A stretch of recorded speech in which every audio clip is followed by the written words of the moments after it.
Sore hari ini saya kembali seperti biasanya untuk menyampaikan beberapa hal, khususnya tentang kepedulian saya terhadap kami sama-sama orang disabilitas. Kali ini tetap saya berbicara satu hal, yaitu saya bicara tentang manusia. Tetapi saya membatasi diri berbicara tentang manusia saya, yaitu saya orang disabilitas yang sekarang mata kanan saya sudah buta total, dan mata kiri saya very low vision. Saya mau bicara tentang saya dan tentunya bicara mewakili teman-teman saya yang di seluruh Indonesia ini. Kami berjumlah kurang lebih 30 juta orang, dan itu kurang lebih 10% daripada jumlah masyarakat di Indonesia. Mengapa saya mau berbicara kepada mereka dan menyampaikan berbagai macam hal kepada mereka? Alasannya hanya satu, karena saya mempunyai banyak pengalaman. Seluruh proses kehidupan saya yang sekarang saya katakan 66 tahun, itu adalah bagi saya adalah sekolah kehidupan. Real saya belajar di dalam kehidupan saya itu. Apa yang saya mau sampaikan kepada Bapak Ibu Saudara sekalian tentang topik atau tema saya adalah mau bicara soal manusia. Kita manusia ini sejak awal mula diciptakan, ini saya bicara agak eksklusif dengan iman dan kepercayaan saya sebagai orang Kristen yang benar. Lalu apa yang saya sampaikan? Saya mau sampaikan tentang manusia. Jadi begini Bapak Ibu sekalian, manusia ini, kita ini diciptakan sangat unik, sangat spesial, dan merupakan satu ciptaan yang sempurna, yang sangat sempurna, yang tidak ada duanya. Dibedakan dengan seluruh ciptaan yang lain. Karena kita diciptakan, Tuhan bukan bersabda jadi, tidak. Kalau laut Tuhan bersabda jadi, gunung Tuhan bersabda jadi, cakrawala Tuhan bersabda jadi, bulan bintang Tuhan bersabda jadi. Tapi manusia tidak. Manusia Tuhan menciptakan, Tuhan menggali tanah, Tuhan bersihkan tanah itu, Tuhan campur dengan air, lalu Tuhan bikin patung. Setelah patung jadi, Tuhan menghembuskan nafas Tuhan ke dalam patung itu. Lalu patung tadi menjadi manusia. Dan manusia pertama itu Tuhan menamakan dia Adam. Lalu Tuhan sebelum menciptakan, dia bersabda, marilah kita menjadikan manusia menurut rupa dan gambar Tuhan. Itu artinya kita ini bukan gambar siapa-siapa, bukan gambar malaikat. Kita ini adalah gambarnya Tuhan. Itu luar biasa. Sehingga para pendeta, para ahli-ahli teologi yang mengatakan bahwa apa? DNA manusia itu adalah apa? DNA-nya Tuhan, DNA-nya Allah. Itu yang membuat kita unik. Setelah itu, apa yang saya mau bahas? Karena terlalu banyak kita mau bahas tentang manusia. Saya mau sampaikan satu hal. Apa bedanya kita manusia dengan hewan, atau dengan binatang, atau dengan ciptaannya lain? Kita sangat berbeda. Kita di dalam tubuh kita, di dalam raga kita ini, kita memiliki satu hati nurani, roh dan jiwa. Sehingga kita hanya manusia yang memiliki akal budi. Dan akal budi ini kalau kita memberikan makna selanjutnya, itu manusia itu mempunyai apa? Kesadaran kritis. Itu manusia. Walaupun dia tidak sekolah, walaupun dia hanya tinggal di kampung, tapi manusia pasti mempunyai akal budi dan mempunyai kesadaran kritis. Kenapa? Karena itulah karunia yang diberikan oleh Tuhan. Kesadaran kritis. Kritis itu Tuhan menciptakan dan memberikan kita manusia mempunyai skill, mempunyai kemampuan otak ini yang luar biasa, yang sangat kritis. Dan kemampuan otak ini, para ahli sudah melakukan penelitian segala macam, itu sulit untuk dapat diduga, dapat ditebak dia punya kemampuannya. Ada yang mengatakan bahwa otak kita ini barusan dipakai mungkin sekitar 15-18%. Tapi bayangkan, hasilnya seperti Einstein. Semua para ahli seperti itu. Sisanya 85% itu namanya otak bawah sadar. itu memori yang ada di bawah sadar, yang mampu menyimpan memori jutaan kilobyte, gigabyte. Kalau kita lihat dengan konteks teknologi modern seperti sekarang ini. Hal yang lebih hebat lagi, manusia itu mempunyai apa? Mempunyai jiwa, mempunyai budi, mempunyai akal, mempunyai hati. Di mana hati itu memiliki kehendak, memiliki keinginan, memiliki kerinduan yang tidak ada pada hewan. Otak kita ini juga hebat, tetapi kita memakai otak ini untuk skill. Banyak hal kita pakai dengan logika-logika. Dan logika itu adalah apa? Sebuah fakta, kenyataan yang terbatas. Tetapi hati, kemampuannya tidak terbatas. Ada pepatah yang mengatakan seperti begini. Dalamnya laut bisa diduga, dalamnya hati siapa yang tahu. Luar biasa hati ini. Punya kemampuan, punya kuasa, punya luar biasa. Tapi juga tergantung. Kalau hati ini kau isi dengan hal-hal yang jahat, keluar juga akan hal-hal yang jahat. Tapi hati ini kalau kau isi penuh dengan hal-hal yang baik, yang berkenan, ada kejujuran, ketulusan, maka keluar itu juga akan ada hal-hal yang baik.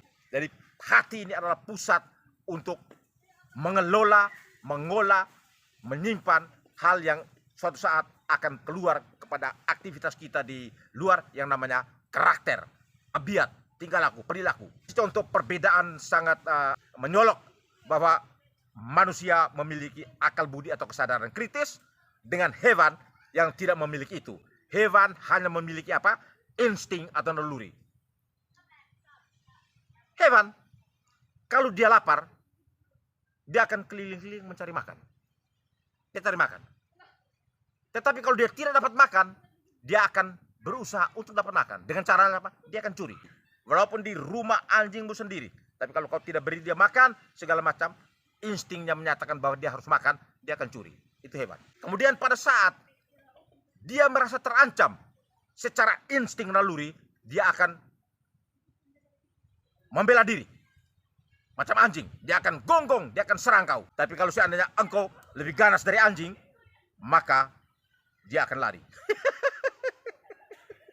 Benar, ada manusia di bumi ini, dia lebih ganas dari anjing. Nah, anjing pun kabur, seperti itu. Tapi ini saya pikir kita tidak usah perpanjang. Tapi itu sifat manusia, apa namanya, keberadaan hewan untuk dibedakan dengan manusia. Tapi kalau manusia tidak. Manusia itu mempunyai hati nurani, mempunyai kesadaran kritis, mempunyai akal budi. Contoh sederhana saja. Ada satu keluarga, orang tuanya sudah meninggal semua dan dia meninggalkan ada 3 orang anak. Anak perempuan itu umurnya baru 14 tahun dan adiknya 2 masih kecil-kecil. Mereka keluarga yang sangat miskin. Sehingga pada saat orang tuanya meninggal semua, kebetulan bapaknya meninggal lebih dulu dan mereka sangat sulit untuk hidup di kampung itu.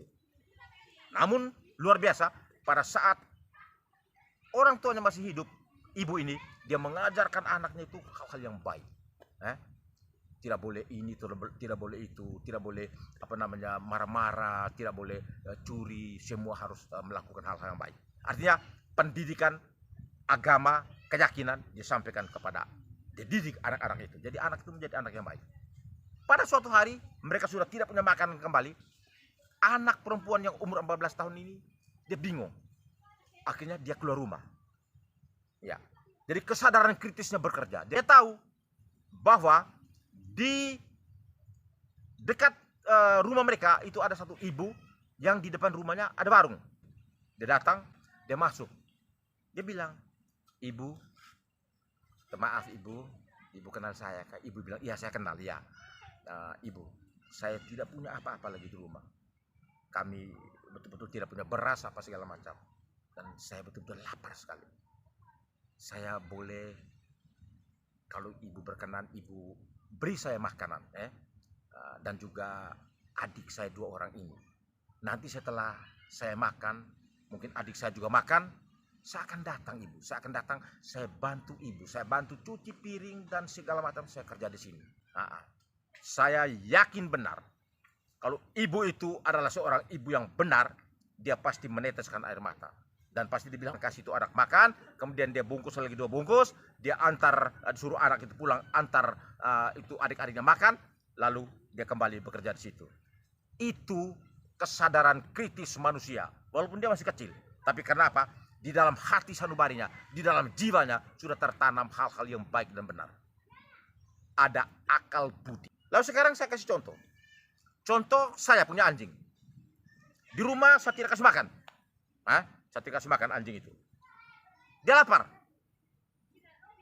Biasa, pasti dia akan curi. Dia akan curi makanan yang ada di rumah. Kalau makanan itu tidak ada, pasti dia akan curi ayam yang ada di rumah. Dia akan curi. Tidak akan, atau tidak pernah dia datang kepada saya. Dia bilang, Edu, saya lapar, kasih saya makan. Tidak ada, dia tidak akan lakukan itu. Bahkan kalau saya ganggu dia bisa balas menyerang saya. Karena mereka tidak punya akal budi.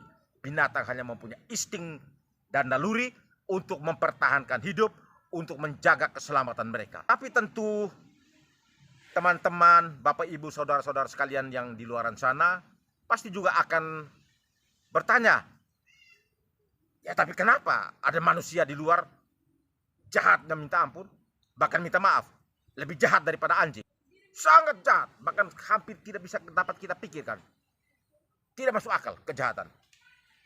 Ada ibu-ibu karena berbagai macam hal, anaknya lahir langsung diramas mati. Ada bapak karena selingkuh, istrinya tahu, dia bunuh itu istrinya. Ada ibu-ibu juga karena bapaknya, suaminya selingkuh kemana-mana, dia racunin suaminya. Ada banyak kejahatan itu. Akal budi itu bukan hal yang artinya baik, bukan. Tapi akal budi ini adalah hati, berada di hati. Di mana apabila hati itu kau isi dengan pengalaman hidup yang bagus, kau isi dengan firman Tuhan, kau isi dengan pelajaran-pelajaran etika dan budaya yang bagus, kau isi dengan hal-hal yang baik dan benar, maka dari hati ini akan keluar sesuatu, keluar itu yang benar. Otak Anda supaya berpikir yang benar, lalu otak Anda akan memerintahkan tindak tanduk tangan Anda akan melakukan yang benar. Itu akal budi. Tapi kalau hati kita ini, kita simpan sesuatu yang jahat, ada dendam, ada sakit hati, ada hal-hal yang tidak benar, maka dari hati akan keluar hal-hal yang jahat. Tapi prinsipnya manusia itu punya akal budi.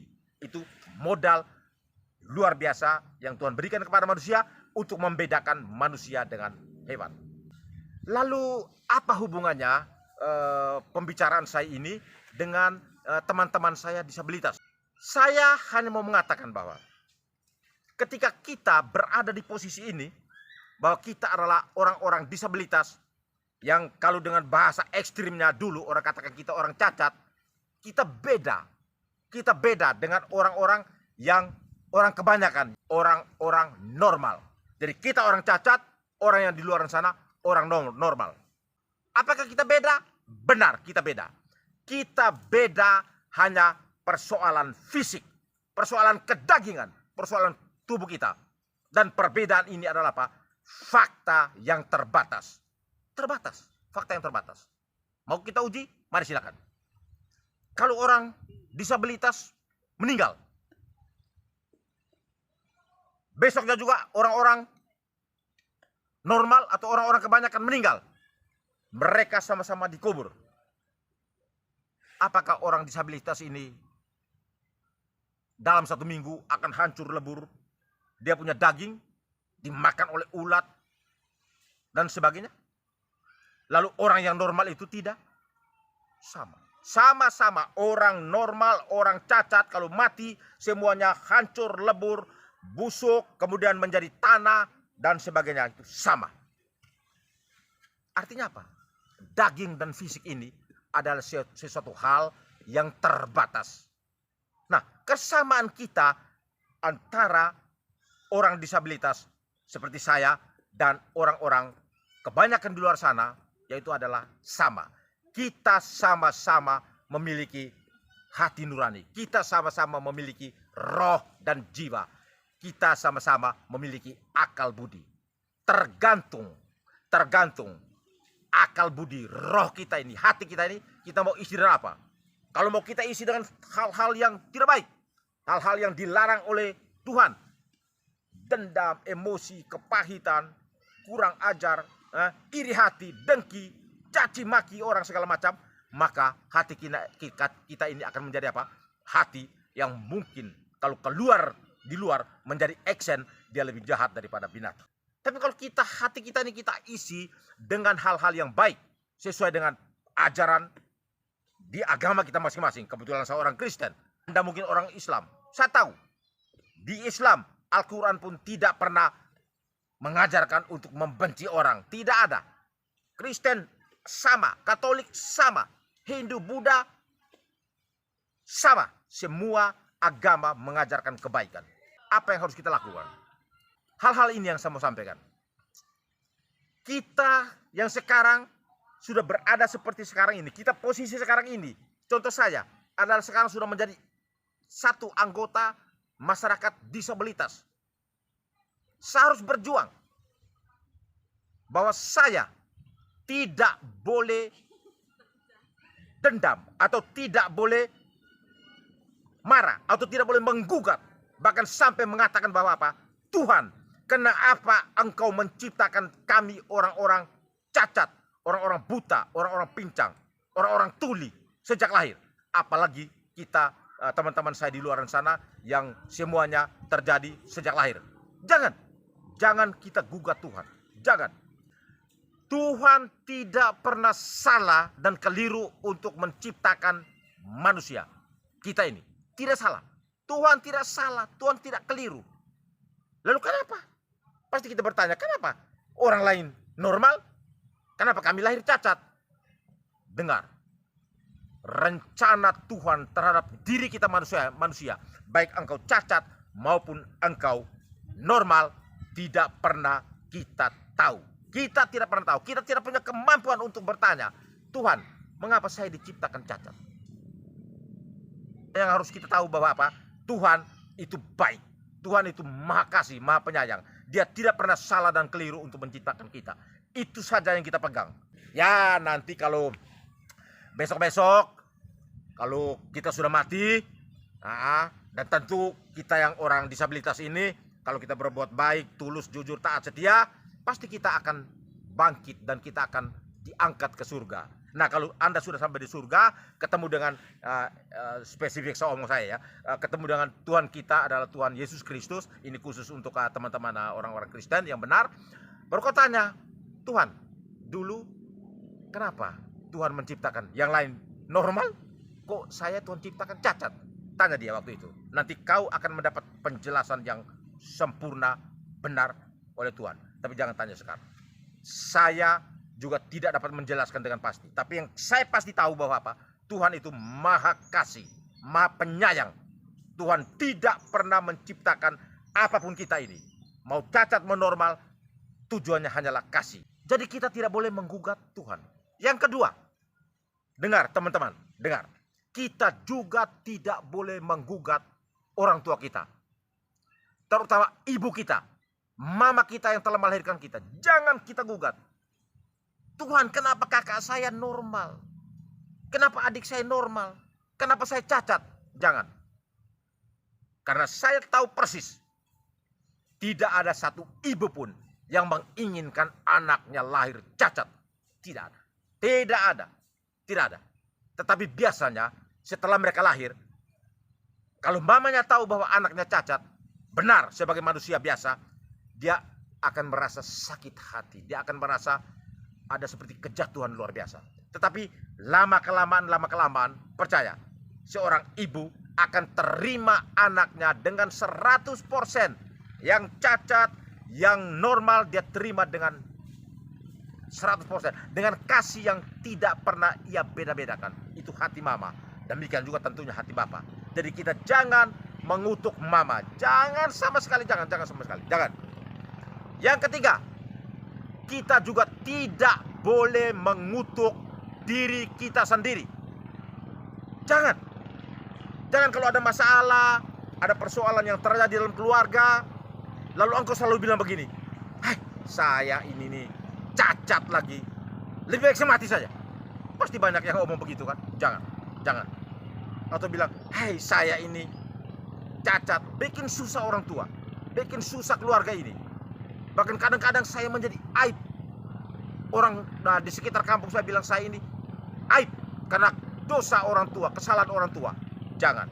Tidak boleh Anda mengutuki diri Anda sendiri. Wahai sahabat-sahabat disabilitas, jangan. Kita terima apa adanya seperti gini. Kita terima apa adanya. Kenapa? Saya mau kasih satu hal. Ini pengalaman hidup saya. Dulu saya luar biasa bagus. Saya sehat, saya kuat, saya kekar. Semua lengkap dalam tubuh diri saya. Dan kenapa sekitar 20 tahun lalu saya ternyata mengidap penyakit diabetes, gula darah. Setelah saya selidiki, kami di keluarga punya bakat itu. Dan semua yang lain tidak kena, saya yang kena. Kenapa? Ayah saya juga meninggal dengan diabetes. Saya tahu itu. Tetapi kenapa? Rakus, sombong, anggap enteng, tidak mau peduli soal makanan, sikat, pokoknya ada di meja bersih. 20 tahun lalu, lewat sekitar 25 tahun lalu, saya kena diabetes. Lalu setelah kena diabetes, dinasihatin oleh keluarga, dinasihatin dari dokter apa segala macam, bahwa harus jaga pola makan, pola hidup. Saya tidak pernah ikuti dengan baik. Akhirnya total. Fatal 3 tahun lalu, saya langsung buta dan buta total. Semua, bukan hanya buta total, segala macam efek sampingan daripada diabetes saya alamin. Seksualitas total hilang. Mata buta. Kemudian kaki saya ini sudah mati. Kram, kebas kaki. Sudah mati, seperti itu. Untung 3 tahun lalu saya bertobat. Sehingga saya tetap berjuang supaya saya bisa bangkit kembali. Awal-awalnya setengah mati. Saya bisa menangis di tanah, menangis-manis. Saya betul-betul bilang, Tuhan, kenapa saya sudah bertobat ikut Engkau dengan benar, tapi kenapa saya sekarang buta? Tapi dalam perjalanan pelan-pelan, saya menyadari. Karena saya juga membaca Alkitab, mempelajari pikiran Tuhan, mempelajari bagaimana Tuhan, maksud Tuhan terhadap kita manusia, baru saya tahu. Ternyata saya buta ini sudah saya obat kemana-mana. Didoakan tumpang tangan oleh pendeta-pendeta luar biasa. Belum saja tumpang kaki.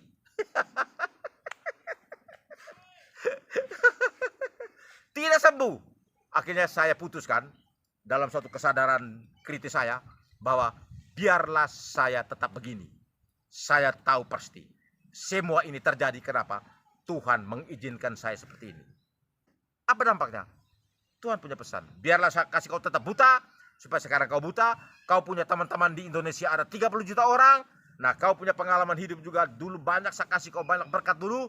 Sekarang kau sampaikan kepada mereka. Supaya kau tetap semangat. Semangat. Walaupun kita punya kaki satu. Semangat. Kalau kita tidak bisa lari dengan kencang. Kita lari pakai pikiran kita. Dasar enggak. Begitu. Jangan putus asa. Jangan mengutuki diri sendiri. Jangan seperti itu. Lalu kenapa saya punya karakter dulu barusan itu jelek sehingga sampai saya buta? Itu kenapa? Saya tidak taat dan setia kepada aturan-aturan dunia, aturan-aturan para dokter segala macam. Dan kenapa? Saya tidak taat kepada perintah Tuhan sehingga Tuhan menghukum saya. Tuhan mendidik saya. Untung Tuhan hanya menghukum dan mendidik saya. Kalau Tuhan mencabut stop kau. Bikin heboh keluarga, bikin heboh masyarakat, kau saya panggil. Saya yakin saya mati di dalam dosa dan tempat saya di neraka. Seperti itu. Jadi kita tidak usah putus asa. Jangan, kita tetap bergerak. Nah, kita masih manusia yang memiliki akal budi. Kita sama persis dengan mereka di luar. Sama persis, tidak ada beda. Ketika kita mati, Tuhan tidak tanya, kau dulu ganteng, kenapa kau tidak ganteng sekarang? Kau cantik, kenapa kau buta? Tuhan tidak tanya. Tuhan hanya bilang begini, ternyata saya tidak mengenal engkau, bahaya. Makanya kita sekarang, bagi teman-teman saya yang Kristen, yang Katolik, dan juga berbagai macam denominasi agama yang mengikuti pelajaran Tuhan Yesus atau firman Tuhan, kita harus berjuang untuk mengenal Tuhan yang baik. Karena kalau kita tidak kenal Tuhan yang baik, adalah Tuhan akan bertanya balik kepada kita bahwa apa? Saya tidak mengenal Anda. Kalau kita tidak mengenal Tuhan, tempatnya di mana? Neraka. Kita adalah golongan-golongan kambing. Orang yang mengenal Tuhan adalah orang yang betul-betul membangun hubungan pribadi dengan Tuhan. Oh, haleluya. Orang yang benar-benar membangun hubungan yang intim dengan Tuhan. Yang tahu seluruh perintah-perintahnya dan melaksanakan dengan murni dan konsekuen. Jadi itu yang ingin saya sampaikan pada sore hari ini, Bapak Ibu sekalian. Saya sangat berterima kasih kepada Bapak Ibu sekalian ya. Dimanapun Anda berada, khususnya teman-teman saya disabilitas dan seluruh sahabat saya, orang-orang kebanyakan atau katakan orang-orang normal di sana. Terima kasih ya, saya sangat berterima kasih. Dan sebelum saya tutup video saya ini, saya mau sampaikan satu hal. Jika Anda setuju dengan saya, jika Anda mengasihi kami kelompok teman-teman disabilitas yang jumlahnya cukup banyak, 30 juta di Indonesia ini, mari tolong subscribe video saya ini, kemudian tolong share dan komen. Tolong bagikan entah di Facebook, di Instagram, apa saja, silakan. Tolong, biar semakin banyak sahabat-sahabat di luar sana tahu, sehingga karena begini, saya mempunyai rencana suatu saat saya akan bangun kekuatan teman-teman disabilitas lewat YouTube seperti itu. Jika Anda merasa baik dan benar. Tapi kalau Anda merasa, oh ini tidak baik dan tidak benar, wah ini bukan urusan saya, tidak jadi masalah. Tidak jadi masalah. Saya tetap menghargai putusan Anda sekalian. Sekian YouTube saya sore hari ini. Kita pasti akan berjumpa lagi di kesempatan lain dengan pemberitaan yang lain. Sekian, salam, haleluya, haleluya, amin.